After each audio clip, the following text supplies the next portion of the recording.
Sonic Spinball is a game I played a lot as a kid. I probably played Sonic Spinball way too much as a kid because as an adult I still love it. Now my friend Filthy Phil English has a channel called ArcadeRegiment. On his channel he has a series called Pass or Play, where he breaks down a game in 60 seconds and determines whether or not you should pass on the game or you should play the game. And most of the time he's right. But unfortunately for Filthy Phil, he did get this last one wrong. You see, he said you should pass on Sonic Spinball and not play it. Pass? Pass? On Sonic Spinball? I think not, good sir. So in this video, we're going to review Sonic Spinball for the Genesis, a game that I like it way too much for my own good. Just start the review.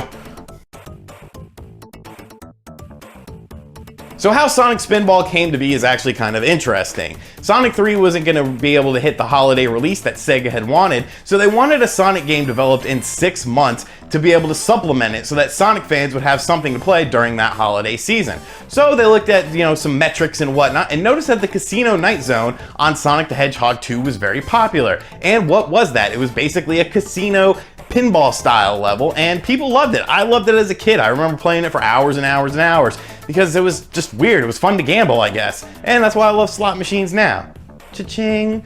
Anyways, Sonic Spinball was the product of that, and it actually wasn't developed by Sega themselves. It was outsourced and published by Sega. So Sonic Spinball is Sonic in a pinball game. And on the surface, you would think this would be a match made in heaven. Sonic does this little spin move attack, and that's kind of what a pinball looks like. But the game did have some problems. The animation for Sonic himself wasn't very good, and it was very noticeable because the first thing you do is walk from left to right as Sonic to get to the first little pinball area. And it's very slow and sluggish, and you're kind of like, why is Sonic so slow? Did he get fat or something? I don't know.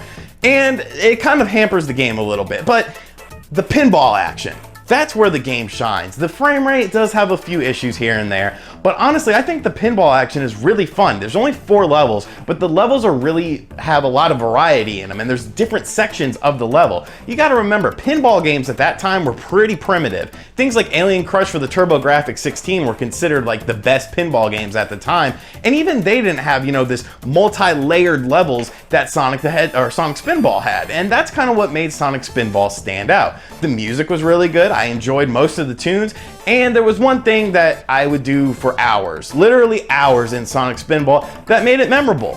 Dance. What do I mean by that? You're not even gonna find it funny. You're gonna think, what the fuck is wrong with this guy? But just run the clip.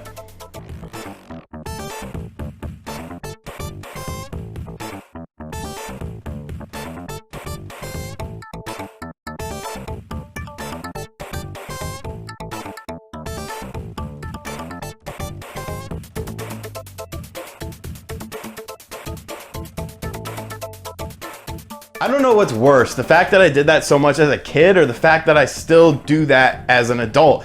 And I find it funny. It makes me laugh so hard. And it's so stupid. It's not a dance. It's literally just going left to right really fast and making it look like you're dancing to the music. And that's probably my favorite part of Sonic Spinball. So maybe Sonic Spinball isn't that good of a game. It does actually have a lot of problems, but I don't know. Show me another pinball game where you can dance as Sonic.